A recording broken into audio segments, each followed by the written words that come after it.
From Sumatran rat monkeys and drug-addled puppets to billionaire? Peter Jackson, famed Lord of the Rings director and co-founder of special effects studio Weta Digital, is worth an estimated $1.5 billion. Jackson was born in 1961 in New Zealand, or as you might know it, Middle-earth. Both of his parents were English immigrants and settled in Pukarua Bay, right outside of Wellington. Peter was their first and only child. One of their neighbors happened to work at Kodak and gifted the Jacksons with their first Super 8 camera. It wasn't long before Peter's natural instincts kicked in, and soon enough he was directing a war movie. Granted, Peter was 8 years old and the trenches were holes in his mother's garden, but it was a start. When he was 9, he watched King Kong for the very first time, and it blew his mind. After watching it, he experimented with stop-motion special effects, making little dinosaurs out of putty. Little did he know what life would bring. As a teenager, he got a job at the local newspaper, but was still experimenting in film and special effects, further perfecting his craft. He created a realistic gorilla costume to play a prank on his manager, who then wrote an article all about it. Soon, Jackson was getting calls to help out making props for real movies and expanding his network and his resume.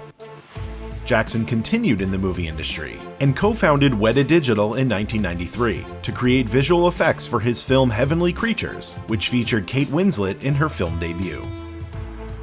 The shop went on to create effects for Contact, as well as Jackson's own The Frighteners. And while Peter Jackson was consistently working, it wasn't until The Lord of the Rings that Jackson and Weta became renowned for their special effects. The trilogy won 17 Oscars, including Best Picture and Best Director honors, and the total gross worldwide box office revenue was nearly $3 billion. Jackson made $10 million up front for each of the 3 Lord of the Rings films, with at least another 10% of profits earned from each film's box office receipts. There's room for a little more. He went on to direct the 2005 remake of King Kong. You know, the movie that set his childhood dreams into motion. And his days in a gorilla costume were put to good use. Weta ended up creating the special effects for the film.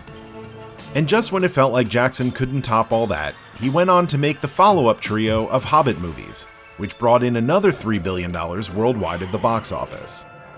All in all, the Lord of the Rings trio, plus the late Hobbit films, generated more than $6 billion in worldwide box office receipts. About $1.1 billion came from home video sales, with merchandise adding another estimated $2 billion. Jackson got a piece of it all, making him one of the most profitable directors in movie-making history.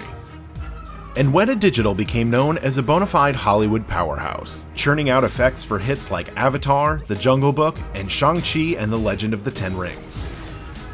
The technology that was used to bring Tolkien's universe to life was just acquired for $1.6 billion by Unity Software, the video game maker behind hit games like Pokemon Go and Among Us. The sale sent Jackson to billionaire status. The deal means Jackson and his life partner Fran Walsh will collect an estimated $600 million in cash and $375 million in stock. But he doesn't seem to care too much about all that. When we interviewed him in 2004, he said, "In America, wealth is kind of a thing of pride. Here, it's the opposite." Regardless of how he feels, it's not too bad for a filmmaker who got his start with a movie about aliens who turned humans into fast food.